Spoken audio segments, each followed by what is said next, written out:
Have you ever replayed a single conversation in your head again and again, wondering why you said that one sentence?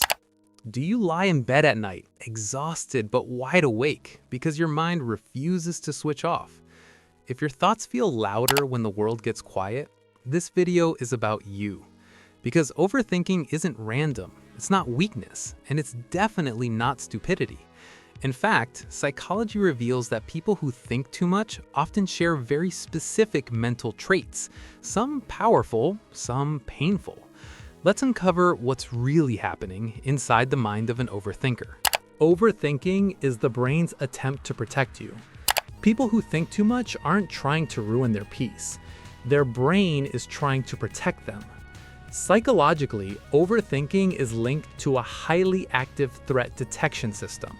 Your mind constantly scans for mistakes, rejection, future problems, hidden dangers, so it replays the past and rehearses the future.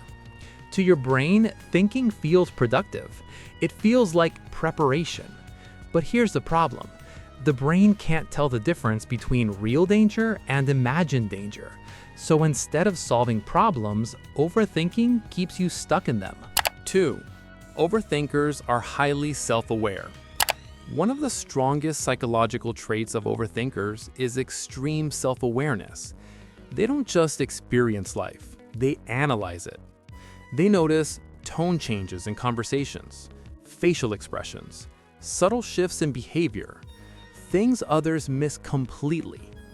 This makes them thoughtful, deep, and insightful, but it also makes them vulnerable. Because when you're hyper-aware of yourself, you become hypercritical of yourself. Every mistake feels bigger. Every awkward moment feels permanent. Thinking too much is closely linked to intelligence. Research consistently shows a correlation between higher cognitive ability and overthinking. Intelligent minds see more possibilities, imagine more outcomes, connect more dots.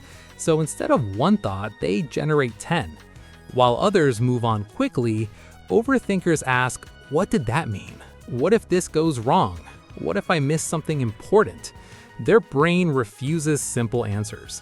This doesn't make life easier. It makes life louder.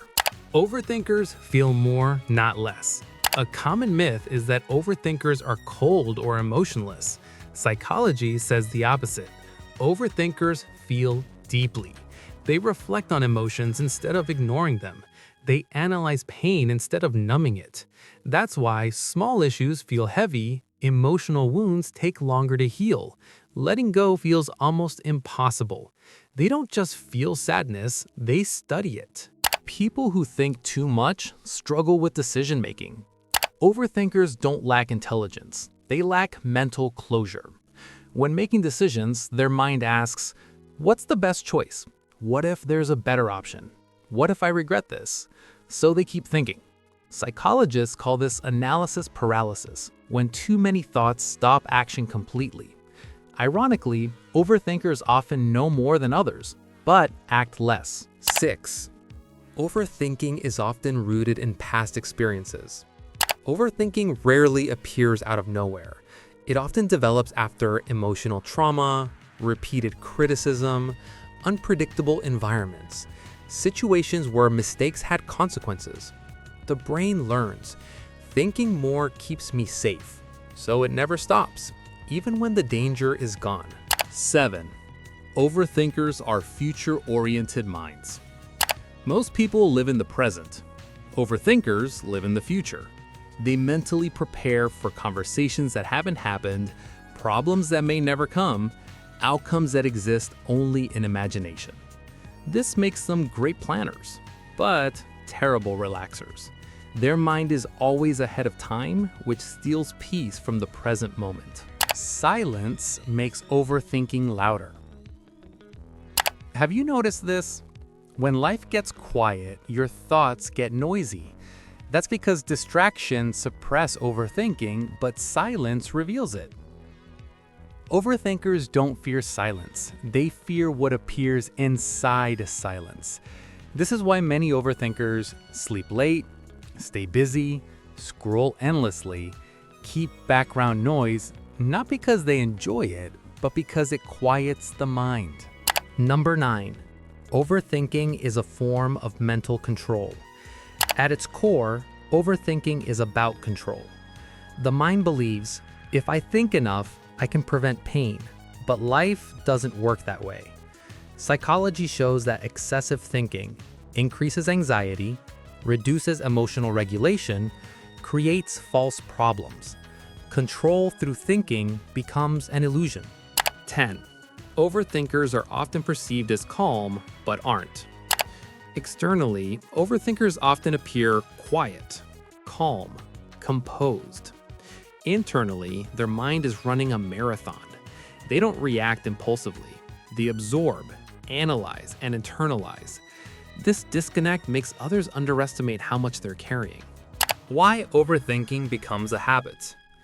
Overthinking becomes automatic. The brain strengthens the pathways it uses most, so the more you think, the easier thinking becomes. Psychologically, this is called cognitive reinforcement. Your brain gets better at worrying. Despite the pain, overthinking has strengths. Overthinkers are often creative thinkers, deep problem solvers, emotionally intelligent, highly intuitive. They can see connections others overlook. The issue isn't thinking deeply, it's thinking without boundaries. 13. How psychologists suggest breaking the cycle. Psychology doesn't suggest stop thinking. That never works. Instead, it suggests shifting attention from thought to action, naming thoughts instead of believing them, setting thinking limits, time-bound reflection, grounding in the present moment. The goal isn't silence, it's clarity. Overthinking doesn't mean you're broken. Here's the truth most people never hear. Thinking too much doesn't mean something is wrong with you. It means your mind is powerful but unmanaged. When guided properly, overthinkers become writers, strategists, psychologists, creators, leaders. The same mind that traps you can also free you. If you think too much, you're not weak. You're aware. And the awareness is both a gift and a responsibility. The question isn't, why do I think so much? The real question is, what am I doing with my thoughts? If this video described you, you're not alone. And if you want to understand your mind instead of fighting it, subscribe. Because your mind isn't the enemy. It just needs direction.